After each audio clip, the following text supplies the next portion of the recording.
Assalamualaikum warahmatullahi wabarakatuh. Bertemu lagi dengan saya, Bia Sandra Aldia Handoko, NIM 1775283 dengan rekan saya Tristia akan menjelaskan tentang pengukuran kinerja keuangan yang dimana video pembelajaran ini bertema pelayanan prima.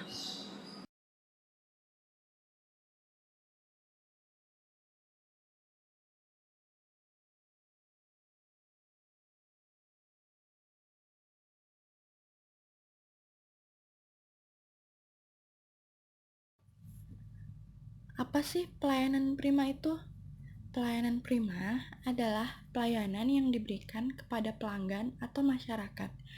Pelayanan yang diberikan minimal yang sesuai dengan standar pelayanan, seperti cepat, tepat, akurat, murah, dan ramah.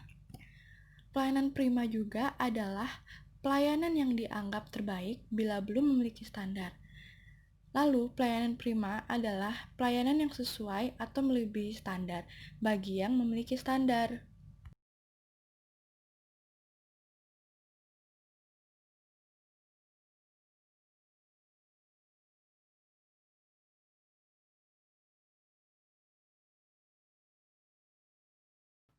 Beberapa hal yang melekat pada pelayanan prima, yang pertama adalah keramahan.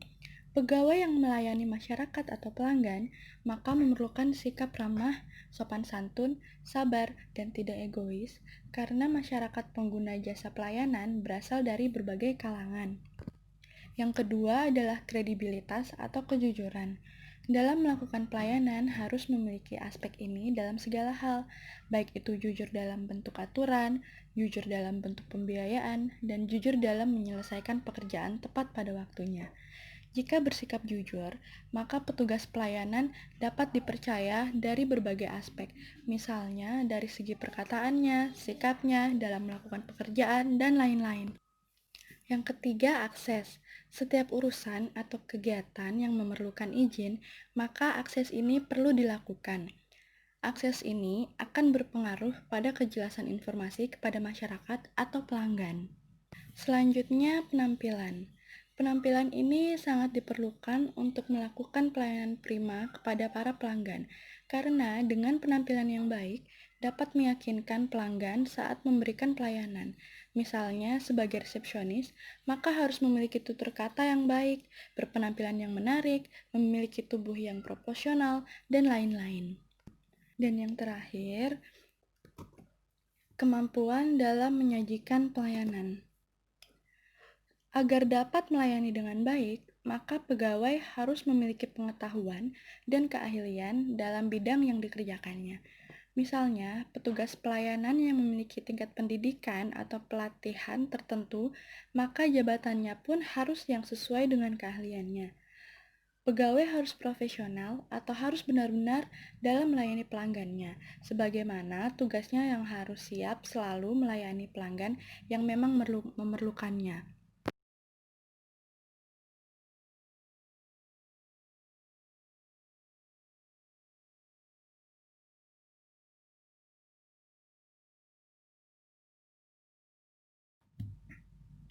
Nah, dalam sektor publik, pelayanan dikatakan prima apabila pelayanan yang terbaik dari pemerintah kepada pelanggan atau pengguna jasa. Pelayanan prima apabila ada standar pelayanan. Pelayanan prima bila melebihi standar atau sama dengan standar. Bila belum ada standar, pelayanan yang terbaik dapat diberikan. Pelayanan yang mendekati apa yang dianggap pelayanan standar dan pelayanan yang dilakukan secara maksimal. Lalu, pelanggan adalah masyarakat dalam arti luas, yaitu masyarakat eksternal. Sendi pelayanan prima dikembangkan menjadi 14 unsur yang relevan, valid, dan reliable. Sebagai unsur yang minimal yang harus ada untuk dasar pengukuran indeks kepuasan masyarakat adalah yang pertama, prosedur pelayanan, yaitu kemudahan tahapan pelayanan yang diberikan kepada masyarakat, dilihat dari sisi kesederhanaan alur pelayanan. Yang kedua, prasyarat pelayanan, yaitu prasyarat teknis dan administratif yang diperlukan untuk mendapatkan pelayanan sesuai dengan jenis pelayanan. Yang ketiga, kejelasan petugas pelayanan, yaitu keberadaan dan kepastian petugas yang memberikan nama, jabatan, serta kewenangan dan tanggung jawabnya. Yang keempat, kedisiplinan petugas pelayanan, yaitu kesungguhan petugas dalam memberikan pelayanan, terutama terhadap konsistensi waktu kerja sesuai ketentuan yang berlaku. Selanjutnya, tanggung jawab petugas pelayanan adalah kejelasan wewenang dan tanggung jawab petugas dalam penyelenggaraan dan penyelesaian pelayanan. Lalu kemampuan petugas pelayanan, yaitu tingkat keahlian dan keterampilan yang dimiliki petugas dalam memberikan atau menyelesaikan pelayanan kepada masyarakat.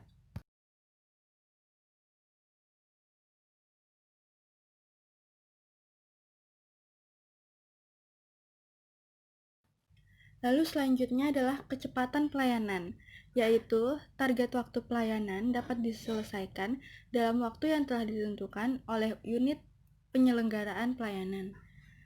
Selanjutnya, keadilan mendapatkan pelayanan, yaitu pelaksanaan pelayanan dengan tidak membedakan golongan atau status masyarakat yang dilayani.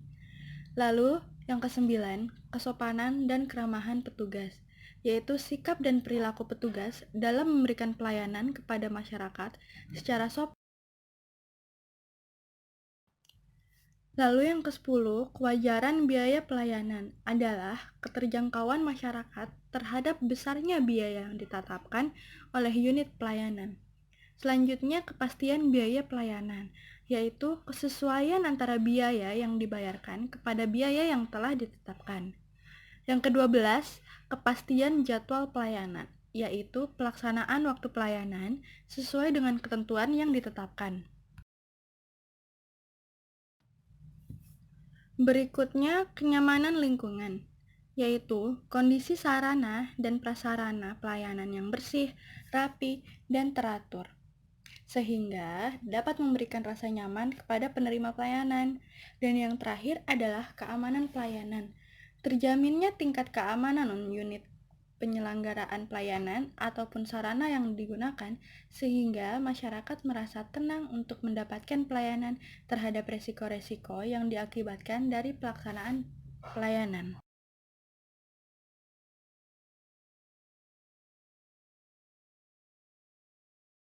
Nah, di sini saya akan menjelaskan tentang kriteria yang digunakan untuk melakukan penilaian kualitas pelayanan publik dengan mengacu pada Kemenpan nomor 81 tahun 1993, di mana kriteria tersebut terdapat dua macam, yaitu kriteria kuantitatif dan kriteria kualitatif. Nah, di sini yang pertama yaitu kriteria kuantitatif. Kriteria kuantitatif terdapat atau terdiri dari kesederhanaan, kejelasan dan kepastian, keamanan, keterbukaan, efisiensi, ekonomis, dan keadilan. Lalu yang kedua ada kriteria kualitatif. Nah, di kriteria kualitatif di sini, yang pertama yaitu jumlah warga atau masyarakat yang meminta pelayanan serta perkembangan pelayanan dari waktu ke waktu. Yang kedua, lamanya waktu pemberian pelayanan. Yang ketiga, rasio atau perbandingan antara jumlah pegawai atau tenaga yang ada dengan jumlah warga atau masyarakat yang meminta pelayanan untuk menunjukkan tingkat produktivitas kerja. Lalu, di sini di kriteria kualitatif juga terdapat penggunaan perangkat-perangkat modern untuk mempercepat dan mempermudah pelaksanaan. Selain itu, ada juga yaitu frekuensi keluhan atau pujian dari masyarakat mengenai kinerja pelayanan yang diberikan, baik melalui media massa maupun melalui kotak saran yang disediakan. Lalu yang terakhir, di kriteria kualitatif terdapat penilaian fisik lainnya, di mana kebersihan dan kesejukan lingkungan, motivasi kerja pegawai, dan lain-lain aspek yang mempunyai pengaruh langsung terhadap kinerja pelayanan publik.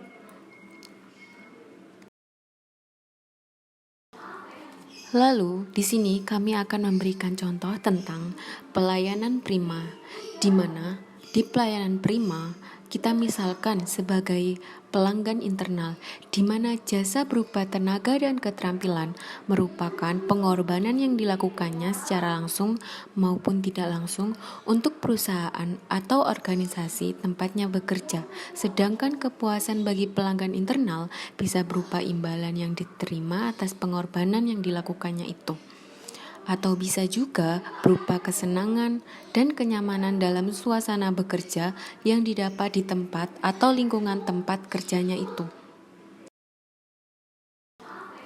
Lalu, di sini kami akan memberikan contoh tentang pelayanan prima, di mana di pelayanan prima kita misalkan sebagai pelanggan internal, di mana jasa berupa tenaga dan keterampilan merupakan pengorbanan yang dilakukannya secara langsung maupun tidak langsung untuk perusahaan atau organisasi tempatnya bekerja. Sedangkan kepuasan bagi pelanggan internal bisa berupa imbalan yang diterima atas pengorbanan yang dilakukannya itu, atau bisa juga berupa kesenangan dan kenyamanan dalam suasana bekerja yang didapat di tempat atau lingkungan tempat kerjanya itu.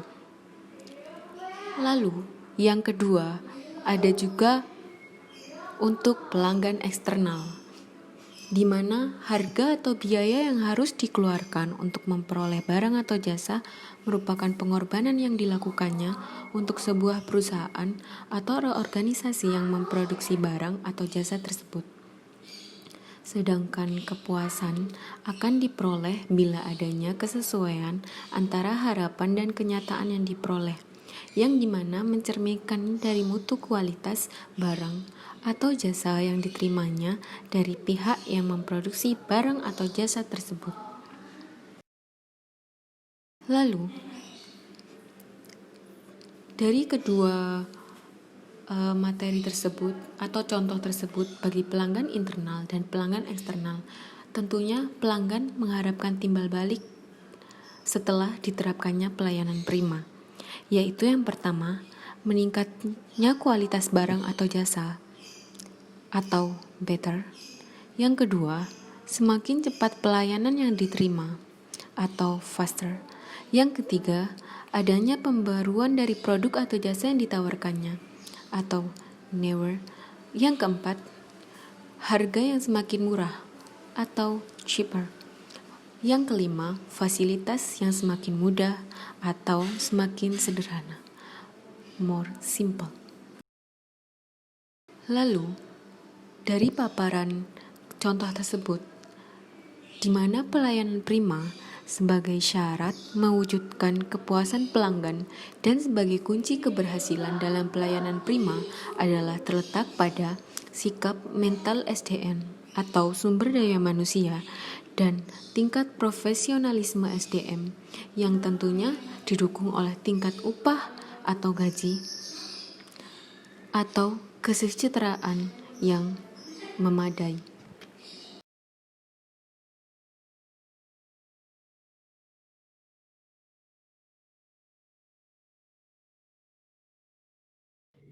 Sekian pemaparan materi dari kami, semoga bermanfaat. Terima kasih. Wassalamualaikum warahmatullahi wabarakatuh.